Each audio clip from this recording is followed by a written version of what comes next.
Parfaitement vôtre. Du McDonald's, nous partons maintenant à Vienne, dans un café pour déguster un Apfelstrudel avec Olivier Pouls. Oui, alors ça c'est effectivement une recette que vous ne trouverez pas chez McDonald's, peut-être un jour, et comme le disait Stéphane, c'est probablement à Vienne aujourd'hui qu'on en mange les meilleurs, même si cette recette ne serait pas originaire tout à fait d'Autriche ni de la ville de Vienne, puisqu'en fait, on fait remonter l'origine de cette recette, figurez-vous, au 8e siècle avant Jésus-Christ. Donc c'est vous dire que ça date quand même un peu. D'avant les pommes.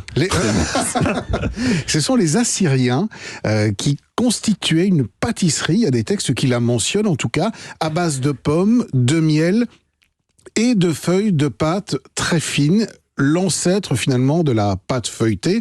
Et donc cette recette ensuite s'est développée en Turquie. On la connaît sous le nom de baklava, qui est une des grandes spécialités qui ressemble très très fortement au strudel.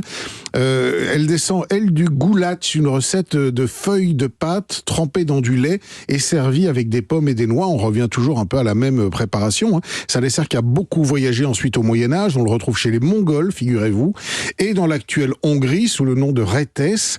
Alors l'appellation strudel arrive, elle, au 19e siècle, en même temps que sa diffusion dans tout l'Empire austro-hongrois.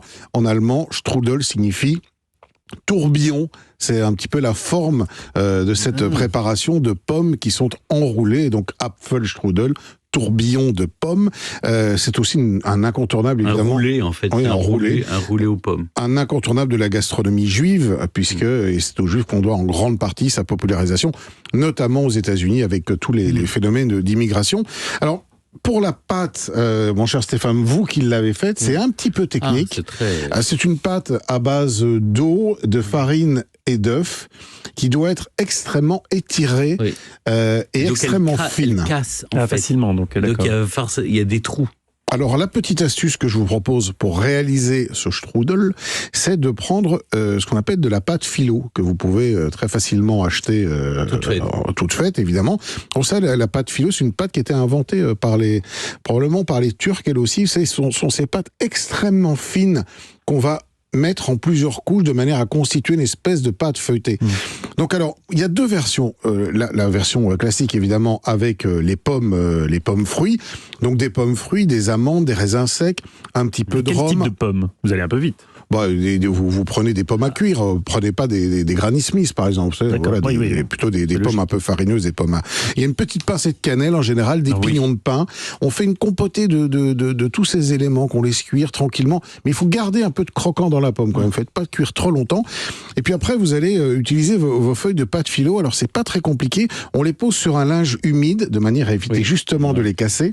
Donc un linge humide. Et surtout pour pouvoir faire le roulé. Oui. Sinon, vous pouvez pas rouler. Si c'est pas humide, la pâte, elle est trop cassante, elle va se casser en deux tout de suite. Donc, linge humide, vous badigeonnez avec un petit peu de beurre fondu et vous mettez comme ça 3, 4, 5 couches de cette pâte philo. Vous mettez les pommes au milieu et puis on roule à l'aide de notre petit linge. On en fait une espèce de petit boudin qu'on va cuire au four pendant 20-25 minutes à 180 degrés, badigeonné de beurre là aussi à l'extérieur. Il y a beaucoup de beurre. Pour donner le côté croustillant et gourmand. On peut rajouter quelques amandes effilées. Mais ce qu'on peut faire aussi, c'est mettre non pas de la pomme fruit, mais de la pomme de terre, qu'on va là aussi faire revenir avec... Et c'est la même, c'est un autre plat. C'est la même pâte. C'est la même pâte, mais c'est la farce qui change. Un peu de fromage fondu, un peu de crème, quelques herbes, un oignon qu'on a coupé en petits morceaux et qu'on a laissé compoter tranquillement. Et on fait exactement la même chose. On farcit ces feuilles de pâte philo et on les recuit au four. Et combien de temps il faut ? 20-25 minutes à peu près quand c'est bien doré. Sur thermostat 8 Oui, à peu près 180 degrés à peu près. Ouais. Et on est d'accord que le Pacojet ne sert à rien dans cette recette. Il nous permettra de réaliser plus rapidement le strudel. La boule de glace qui va avec. Voilà, éventuellement. Attendez. Ah non, en Autriche, jamais la boule de glace. Non, les autres la crème fouettée. Ah, c'est la crème fouettée. Et la crème, vous nous avez pas dit comment. C'est une crème particulière, la crème qui va avec le strudel. Ah bah c'est une crème triple bien bien grasse. Comme la triple de Gruyère, vous la connaissez celle-là? C'est délicieux. Ça tient encore. Hein. Oui, mais c'est pour ça.